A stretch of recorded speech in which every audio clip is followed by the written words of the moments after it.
were the 5 pilgrims headed to Canterbury: the prioress, the pardoner, the clerk, the knight, and the miller.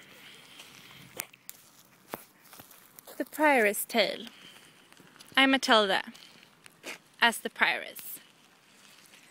Once, in an ancient town, there was a Jewish ghetto at the end of a street, in which usury and other things hateful to Christ occurred.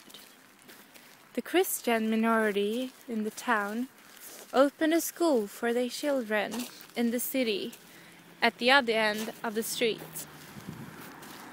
Among the children attending the school was a widow's son, an angelic 7-year-old boy who was, even at his young age, deeply devoted to his faith.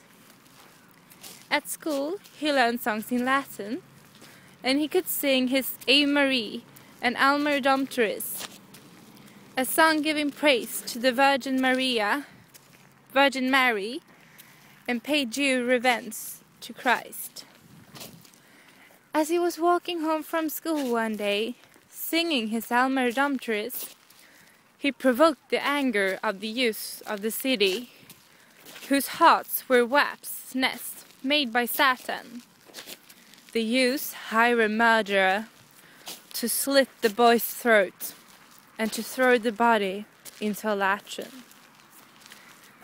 His mom, the widow, searched all night for her missing child, begging the youth to tell her where her child might be found.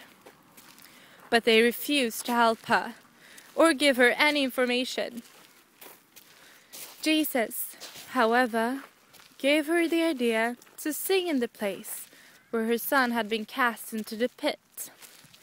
And, as his mom called out for him, although his throat was slit, he began to sing his Alma Redemptoris.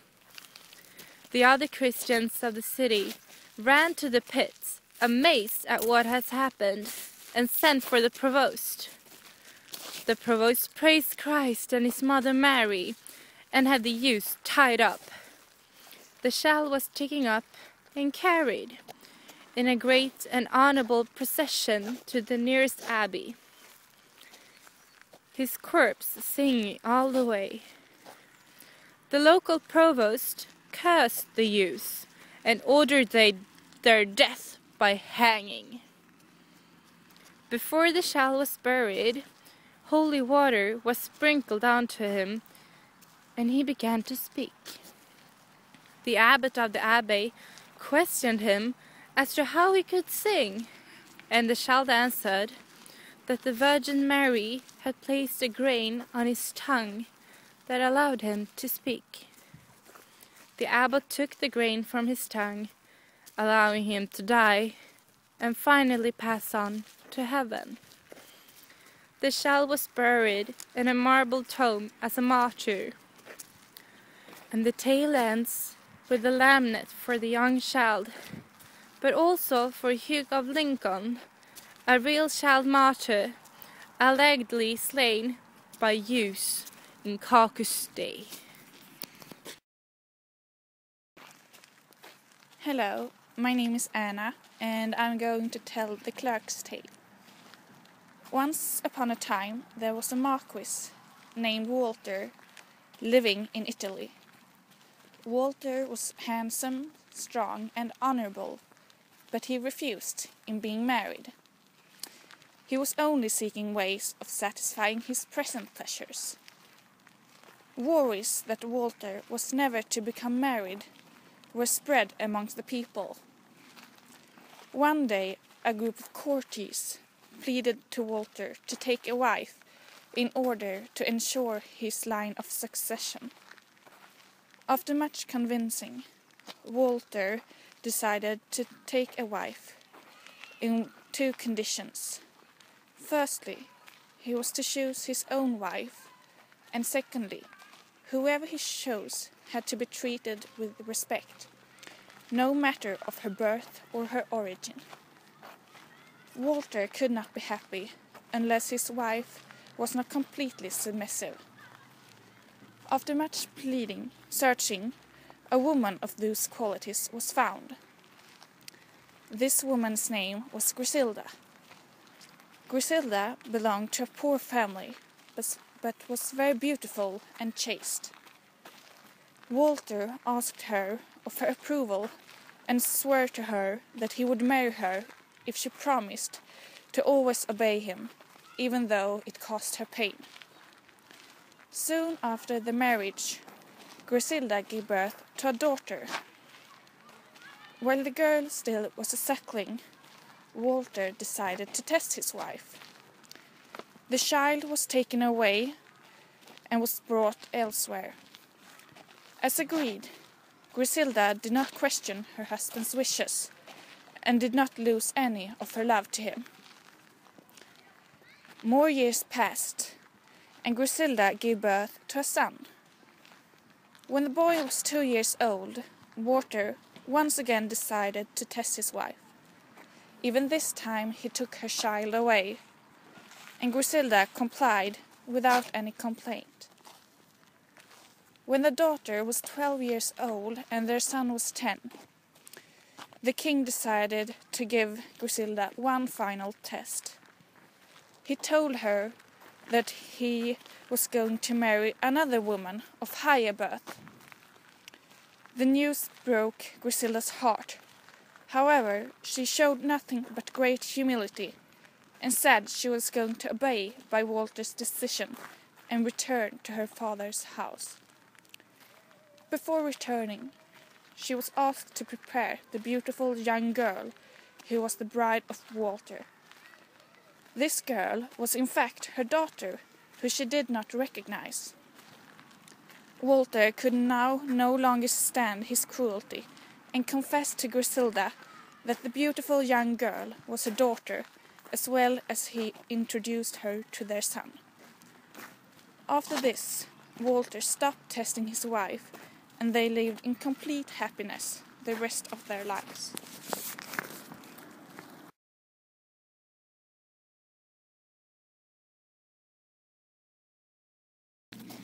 Hi, I'm Elin, and I'm going to tell the Podner's tale. Once upon a time, in Flanders, a company of 3 rioters did nothing but always engage in sinful behavior. At a pub one night, they saw men carrying a corpse to its grave through the window. Apparently, the corpse was an old fella whose heart was smashed in 2 by a secret thief called Death. The 3 rioters made a vow to find Death and slay him. After half a mile of walking, they met a poor old man. The drunkards asked him why he was still alive at such ripe age. The old man answered them that he could not find anyone who wanted to exchange their youth for his age. The man also added that it was rude of them to speak as impolite as they did to an old man. "Where is Death?" one of them asked even more rudely. He told the drunkards they could find Death up the crooked way and underneath an oak tree. Once there, they found 8 bushels of gold coins. The worst one of them argued that fortune had given them the treasure to live their lives in happiness. But the drunkards could not carry the gold home because people would think they were thieves. Thus, the worst one suggested them to draw lots. One of them should run back to town to buy bread and wine for them. Meanwhile, the others could stay and protect the treasure. They draw lots, and the youngest one was picked to go to town. Anyway, the other 2 planned to stab the youngest to death at his return. Hence, they were about to split the gold between them 2. But they did not know that the youngest one bought some rat poison in order to kill the others at the oak tree when he returned. He poured it into 2 of 3 wine bottles and made his way back. As the 2 elderly fellows planned, they succeeded to stab the younger one when he came back from town. The two rioters were about to bury his body, but first they sat down and enjoyed the wine. Well, they drank the poison and everyone found death.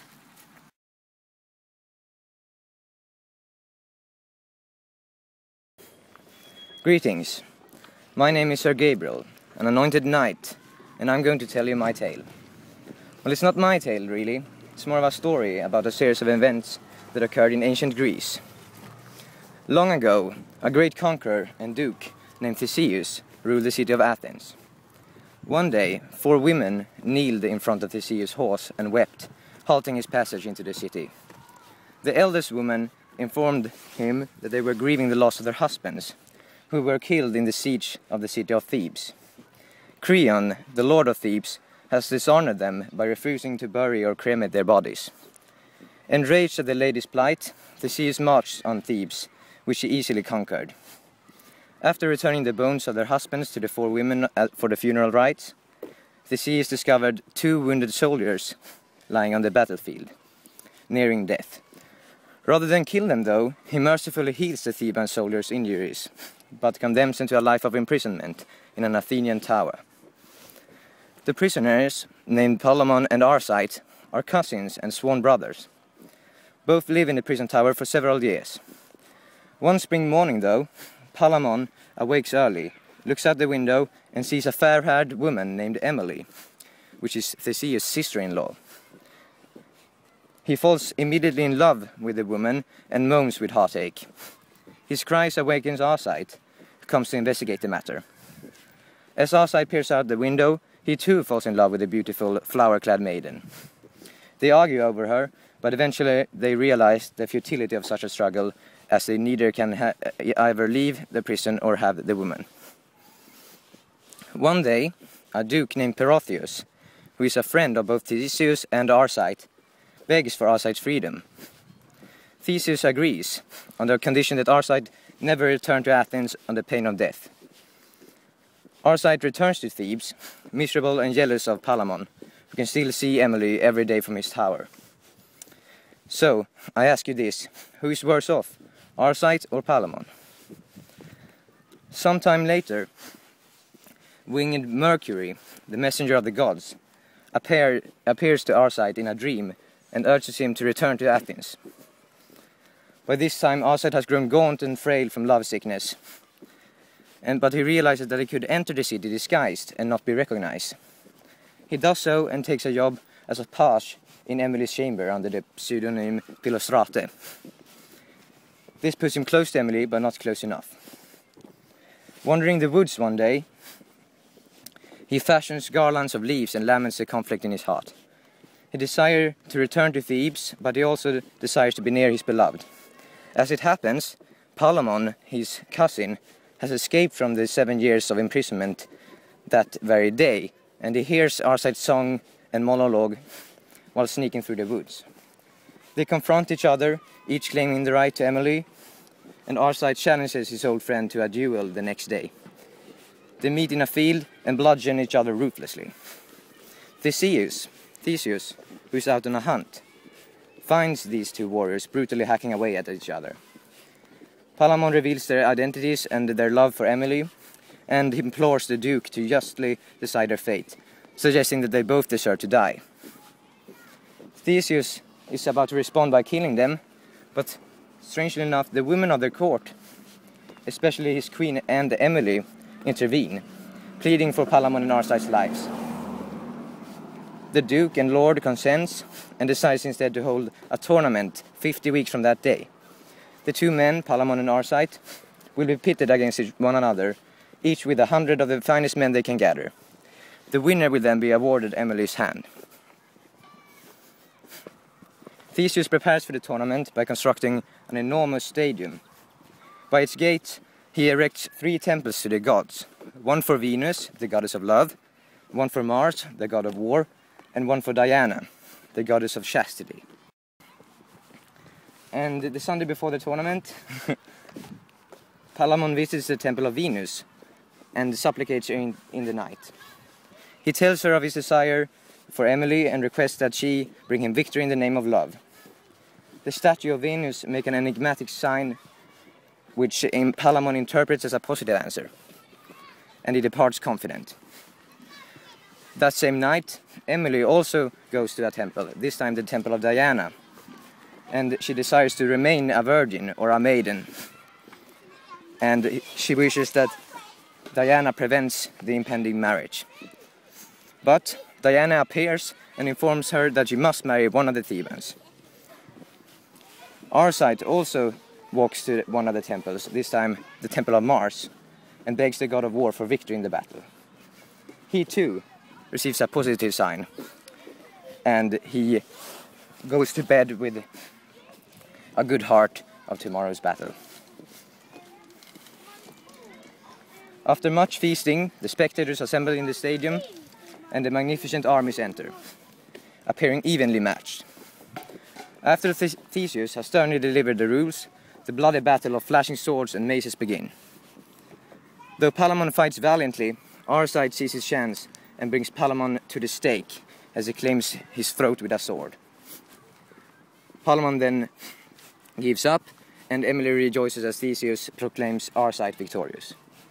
Venus, on the other hand, weeps with shame that her knight has lost, until her father, Saturn, calms her and signals her that it is not over. At Saturn's request, the earth shakes beneath Arcite as he rides toward Theseus, and the knight's horse throws him, crushing his chest. Gravely wounded, the company transports Arcite to bed, where physicians attempt to in vain heal him. Arcite expresses his love to Emily, and then tells her that if she decides to marry another, she should remember Palamon, who possesses the same qualities of a worthy knight, as he is true, honorable, and he has knighthood. All of Athens mourns Arcite's death. Emily, Theseus, and Palamon are inconsolable. Theseus' father, however, Aegeus, takes Theseus aside and tells him that every man must live and die. Life is a journey through vow that must, at some point, come to an end. After some years pass, the mourners heal, with the exception of Emily and Palamon, who continue to go about sorrowfully, dressed in black. During one parliament at Athens, Theseus berates the two for grieving too much. He reminds them that God ordains that all must die, and refusal to accept death is therefore folly. He requests that they cease mourning and that his wife's sister take Palamon for her husband and for her lord. The two obey, and they realize the wisdom of Theseus' advice over many years, and Emily and Palamon enjoy a long, loving and happy marriage. Hello, my name is Cornelius and I am the miller. I will tell you a story, not really about my life, but yes. I should not be accounted for what I'm going to say right now because I am drunk. Oh well, once upon a time there was a carpenter, and he had a wife, a beautiful wife. Many of the local people liked her, and as such, she had many people that wanted to have their way with her. One of these people was Nicholas. Nicholas was a student at Oxford University, studying astronomy. But there was also another. His name was Aslan. And he was very nice to the carpenter's wife. He gave her gifts and presents and came to her house and played her guitar. But she was not interested in him. She was interested in Nicholas. And Nicholas, as such, seduced her. And he grabbed her waist and pulled her in and told her he wanted her.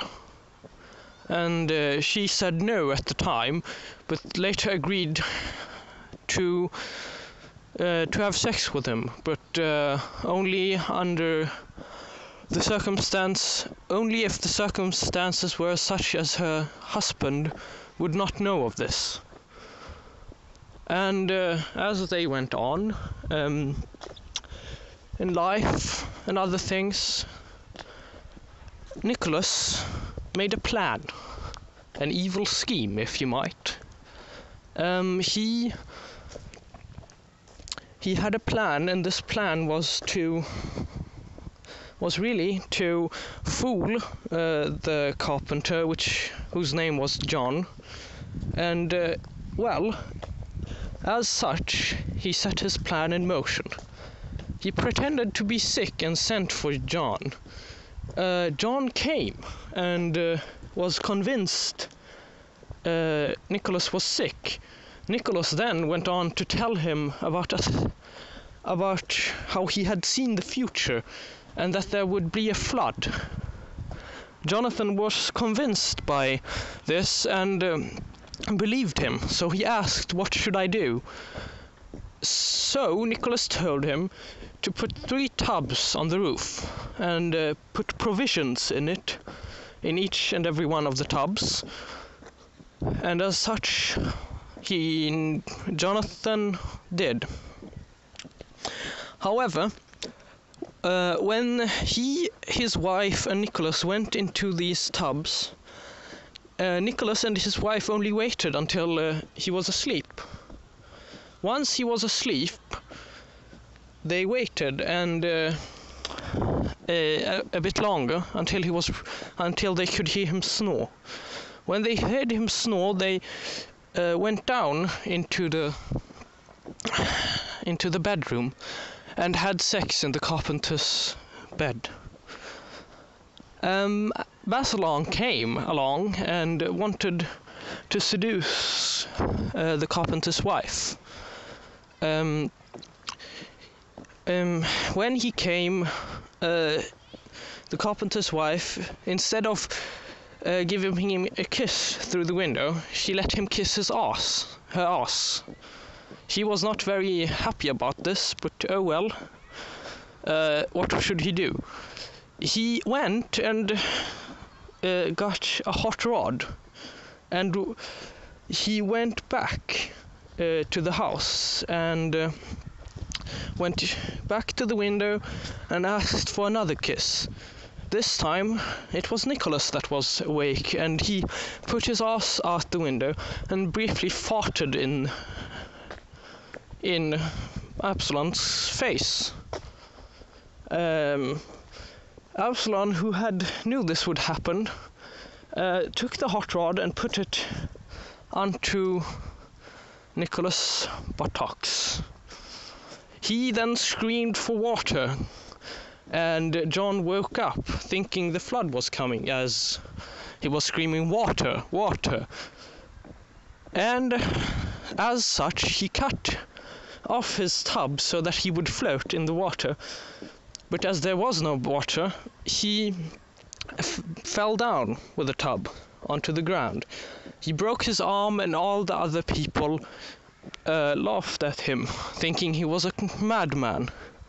He told them about what Nicholas had said, but Nicholas refused to tell the truth and told him lies instead. And that, my friends, is the tale of the miller.